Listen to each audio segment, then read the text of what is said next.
नमस्कार दोस्तों, मैं प्रशांत सिंह।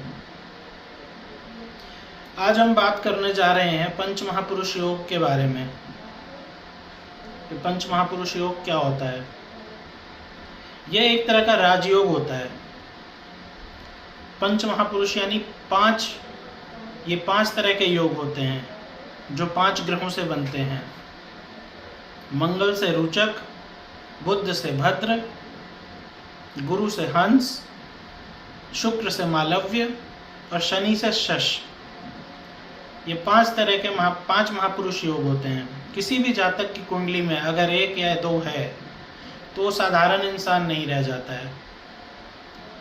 उसमें अद्भुत प्रतिभाएं होती हैं जो समय के साथ निखरती हैं। कोई भी ग्रह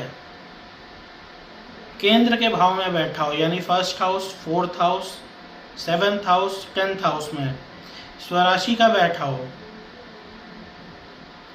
उच्च राशि का बैठा हो, तो पंच महापुरुष योग का निर्माण करता है। हमें यह भी देखना होता है कि वह ग्रह आपकी कुंडली के लिए कारक है कि मारक है। अगर कारक है तो बहुत पॉजिटिव फल देगा।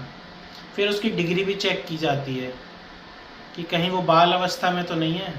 बाल अवस्था और वृद्ध अवस्था, मृत अवस्था के ग्रह कम रिजल्ट देते हैं।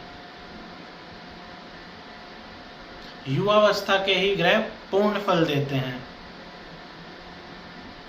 फिर ये भी देखा जाता है कि वो ग्रह किसके साथ बैठे हैं। किसी पाप ग्रह के साथ बैठते हैं तो थोड़ा सा रिजल्ट्स में कमी आती है, और किसी शुभ ग्रह से बैठे हैं और शुभ ग्रह की दृष्टि पड़ रही है तो उनके कारकत्व में वृद्धि होती है। आज हम बात करेंगे मंगल के द्वारा निर्मित होने वाले रुचक योग के बारे में। मंगल जब भी केंद्र के भाव में 1, 4, 7, 10 में बैठे हों, स्वयं की राशि यानी मेष या वृश्चिक में, या अपनी उच्च राशि मकर में, तब यह योग निर्मित होता है। किसी की कुंडली में यह योग बन जाए, ऐसा आदमी बहुत ज़्यादा नेम और फेम पाता है।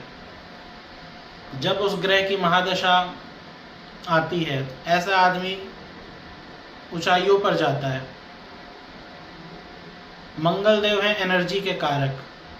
आपके शरीर में ब्लड, अग्नि, इनको रिप्रेजेंट करते हैं। जिसका मंगल अच्छा हो के रुचक योग बना रहा हो, ऐसे लोग काफ़ी एनर्जेटिक होते हैं, काफ़ी मेहनती होते हैं। कोई भी कार्य लेते हैं, करते हैं।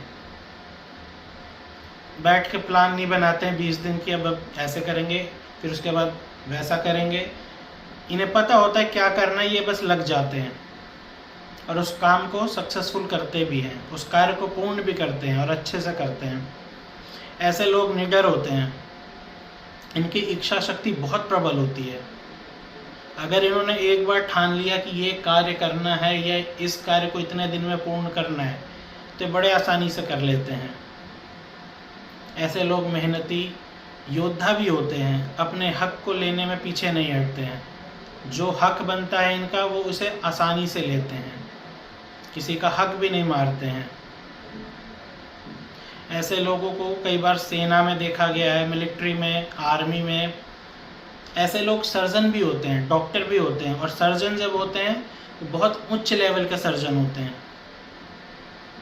जिसके 10वें घर में रुचक योग बना हो, वो उच्च लेवल के सर्जन होते हैं, या तो सेना में होते हैं। ऐसे लोग डिप्लोमेट कम होते हैं। स्पष्ट बात करते हैं, मुंह पे बात करते हैं। सामने वाले को पसंद आए तो ठीक, नहीं आए तो भी ठीक। इनमें डिप्लोमेसी नाम की कोई चीज़ नहीं होती है। ये मक्खन लगाने में माहिर नहीं होते हैं। अपना जो बात बोलना है स्पष्ट बोलते हैं। 1st हाउस में अगर रुचक योग बने तो ऐसे लोग रिस्क लेते हैं। कोई भी कार्य करते हैं, बिजनेस करते हैं या कुछ भी, उसमें रिस्क लेते हैं और उसके बाद सक्सेसफुल भी होते हैं। एनर्जेटिक, साहसी, ये सभी गुण उनमें पाए जाते हैं। 4th हाउस में हो तो ऐसे लोगों को भूमि, भवन, वाहन इत्यादि सबका सुख मिलता है। उसमें कोई कमी नहीं होती है। सब कुछ प्रबल मात्रा में होता है।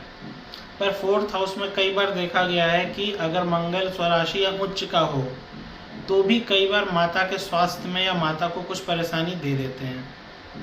इनमें अन्य ग्रहों को भी देखना होता है कि कहीं राहु, केतु, शनि इत्यादि की दृष्टि तो नहीं पड़ रही है इस घर पे। सप्तम में बैठा हो तो बहुत बड़ा इंडस्ट्रियलिस्ट होता है, एनर्जेटिक यहाँ भी बैठ के, क्योंकि लग्न को देखता है, फर्स्ट हाउस को। बट यहाँ बैठ के थोड़ा सा वाइफ के साथ रिलेशन हल्के मतभेदपूर्ण रहता है। अपने घर में बैठा है तो बहुत ज़्यादा नुकसान नहीं करेगा, फिर थोड़ा एग्रेशन हल्का फुल्का ही रहेगा और लाइफ अच्छे से कटेगी वाइफ के साथ भी। 10th हाउस में बहुत अच्छा फल देता है क्योंकि इसे यहाँ दिशा बल मिल जाता है। ऐसे लोग सेना में उच्च पदों पे मिलते हैं। साहस इतना होता है कि कोई भी युद्ध करने जाए तो विजयी होके ही लौटते हैं। ऐसे लोग की हाइट करीबन 9-5-10 के आसपास होती है।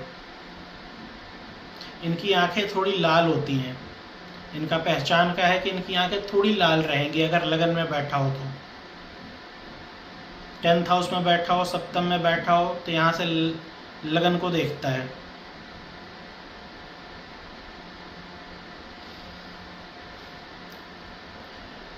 हमें ये भी देखना होता है कि इनके साथ कोई पाप ग्रह तो नहीं बैठा है। अगर कोई पाप ग्रह बैठा है तो इनके फल में थोड़ी सी कमी आ जाती है, और कोई शुभ ग्रह बैठा है और शुभ ग्रह से दृष्ट है तो ये बहुत ही अच्छा फल देते हैं। फल तो तब भी अच्छा देंगे चाहे पाप ग्रह के साथ भी हो, लेकिन थोड़ा सा उसमें एग्रेशन आ जाता है। ऐसे लोग स्पोर्ट्स में भी बहुत आगे होते हैं। मोदी जी हो गए, सरदार वल्लभ भाई पटेल हो गए, अक्षय कुमार, धर्मेंद्र, रजनीकांत, कपिल देव, इन सभी में रोचक योग बना हुआ है। और आप देख ही रहे हैं कि इन सभी को साहस पराक्रम के लिए ही जाना जाता है।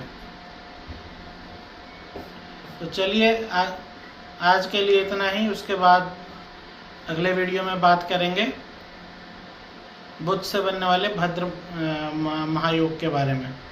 धन्यवाद।